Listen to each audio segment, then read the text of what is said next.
We're just less than 3 weeks away from the 2018 NFL Draft. Can you feel it? Are you excited? Are you really excited? Yes, I can't lie. I'm excited.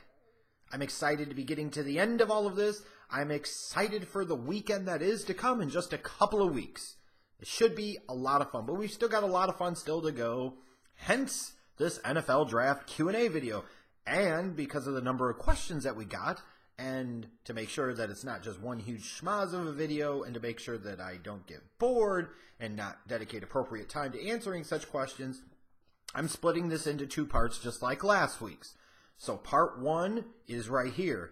Part 2, make sure you seek it out. It'll be up soon after. All right, so that's enough of the setup. Let's go ahead and get to the questions. Lots of good ones this time. I've got that feeling. Daniel is my name.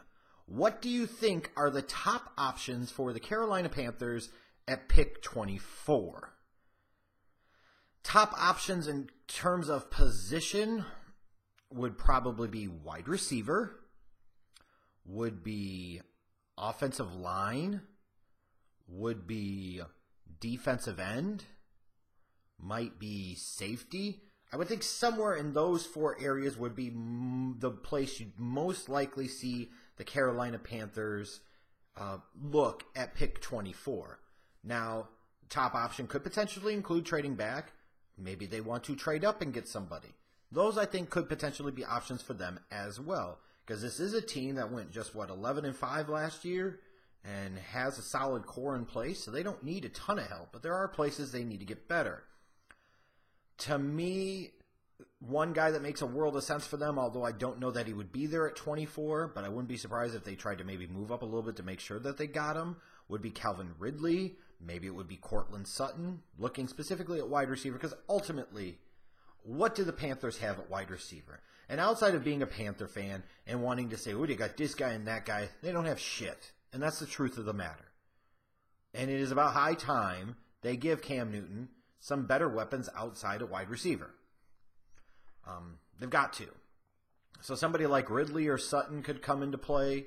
I don't know if DJ Moore really fits what they would want out of a wide receiver. They've tended to go with bigger guys, which might eliminate Ridley as well. Although I might argue, because it's different than what they found before, guys like Ridley, guys like DJ Moore would make more sense than it would seem. Who else at 24? Maybe somebody like a Connor Williams, the tackle from Texas. I'm trying to think of who else would really work there. Sam Hubbard seems to fit. Those are maybe some of your top options. Kane Gress asks, I live in Virginia too, Virginia Beach specifically. So a Virginia quarterback question for you. Kyle Lauletta or Kurt Benkert? I will go with Kyle Lauletta. I know he doesn't have that one trait or that one special thing that makes you go wow or ooh. But when I look at Lauletta, I just see a guy that isn't bad in a lot of areas. He's just solid. Like one of those jack of all trades, master of none type of guys. But worst case scenario could be a solid backup in the league with some upside to potentially be a low to middle level starter in the league. I like Lauletta more than Benkert, although I know Benkert might have a couple of more physical traits that stand out a little bit more. Physical traits are one thing, whether the guy can play or not. I like Lauletta a little bit more. That sports guy, another quarterback question. The better fit at quarterback for New England, Mason Rudolph, Baker Mayfield, or Lamar Jackson?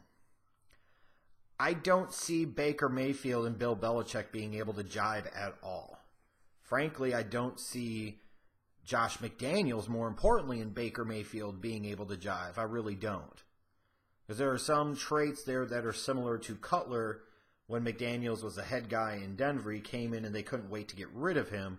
So I'd be stunned if he was big on Mayfield now.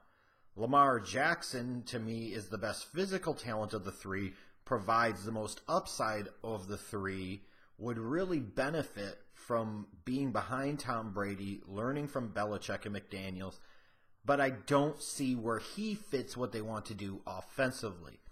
the guy out of these three that makes the most sense from a fit standpoint, stylistic standpoint, scheme standpoint is Mason Rudolph. Don't ask me why people are giving him round one buzz. Don't ask me why teams would consider taking him in round one at this point. Nonetheless, though, out of the three, Mason Rudolph by far makes the most sense, especially if they were able to get him in round two and not round one. Frederick Lohaus. What do you think the Giants will do at number 2? That's where the draft really begins. Ultimately, while a lot of people think that the Browns will take Sam Darnold, there could be that undercurrent that they might like Josh Allen more. I think everybody's pretty confident at this point a quarterback is going number 1, and the Browns are going to be the team that takes either Sam Darnold or Josh Allen. I feel like everybody agrees that's pretty lock, stock, and barrel safe and secure to believe. Which to me means is that the draft truly begins at that second pick. Because it'll be a choice of every other quarterback, every other player in the entire draft, or trading back. And for the Giants, I think a lot of it has to do, potentially, with what the Browns do at 1. If they take Josh Allen at 1, then all bets are off. They could very well end up taking Sam Darnold, as they probably should. That said, though, the price, if it's Sam Darnold that drops to number 2, might be higher than if it's Josh Allen that's there at number 2. So as a result, the Giants might have to make that decision to bypass the quarterback for the bounty of picks they would be able to receive for Sam Darnold. To me, there are only 2 choices for the Giants. You either A, take a quarterback, or B, you peel out of that pick. Anything else, Quentin Nelson, Saquon Barkley, Bradley Chubb, is a gross and terrible mismanagement of the draft process by Dave Gettleman. Plain and simple. It is a complete and utter lack of understanding how the draft game works and your draft situation, your draft positioning, and how to set up your team better, both for this draft and for future drafts. It's either a quarterback like Sam Darnold or it is trade back. Those are the only options. Jeff's ego. Again, my ego's so big it's got its own Twitter handle. What round do you think Lamar Jackson will go? I still think he's going round 2. I hope I'm wrong. I really pray I'm wrong. But there's a sneaky part of me that wonders if Mason Rudolph is not going to be drafted ahead of Lamar Jackson. And I don't know if there's the bandwidth there for potentially 6 quarterbacks to go in round 1 of this draft. I just don't know that that plays out. I think everybody's pretty sure that 4 of them are going in Darnold and Allen and Mayfield and Rosen. I think everybody feels confident that those 4 are going to go in the first round. After that, it's a crapshoot. The one hope for Lamar Jackson is that maybe somebody picking at the tail end of round 1, like the Steelers fall in love with him, or somebody else at the beginning to middle of round 2 desperately wants Lamar Jackson and also wisely would want to get him potentially with that 5th-year option on that rookie contract, and somebody will peel back up to him. At this point in time, though, I'd have to think that's the range. The one exception is if the Cardinals are sitting there at 15 and all 4 of the other quarterbacks have already went ahead of them. The Cardinals, it would behoove them, and I would plead and beg with them, take Lamar Jackson. To me, that is, at this moment, though, the absolute ceiling of where he's going to get drafted. More realistic baseline is somewhere late first round, early second round. And then his next question, what is it that's so different for you with Josh Rosen that you don't see it that others do? And why do you not like him compared to others? I just don't see it. I just don't see it. And even when I hear people talk about and point out the things that Rosen does well, more often than not, for some inexplicable reason, I rarely see somebody point out his flaws and the things that he does poorly, and I really don't get it. And they are there. They are there in abundance. And to be fair to Rosen, I have said they are also there for Baker Mayfield, for Sam Darnold, for Josh Allen, Lamar Jackson. I've been an equal opportunity knocker and distributor of criticism for those flaws that they have, and every one of them has at least 1 or 2 major significant flaws that are a real concern. not just things that need to be worked on, things that are incredibly concerning. And as far as Josh Rosen, I think far too many people aren't taking into account some of the concerns about the leadership, the maturity, the personality. They're there for a reason. Where there's smoke, there's at least some type of smoldering, simmering fire. Then you've got to look at the fact this is a guy that's coming off of 2 concussions in 2017. How eager are you to draft a guy like that incredibly high, knowing he comes from a rich background where he doesn't necessarily have to play the game in order to survive and thrive in his life? What happens if he gets a couple more concussions? He already just had 2 of them this past year. And every year it's always been something with him. Every year it's been some type of injury that's taken him off the field for some amount of time. His arm is good, but I don't think it's special. I think his accuracy is adequate, but again, not special. I think his decision-making, as much as people talk about Sam Darnold's decision-making being shit, Rosen's is shit too. And if I believe correctly, if I remember correctly, Rosen was worse in the red zone in terms of efficiency, in terms of specifically touchdowns to interceptions, than Darnold was. And people will point out like, oh my God, the second half of that Texas A&M game shows you, it didn't show you anything.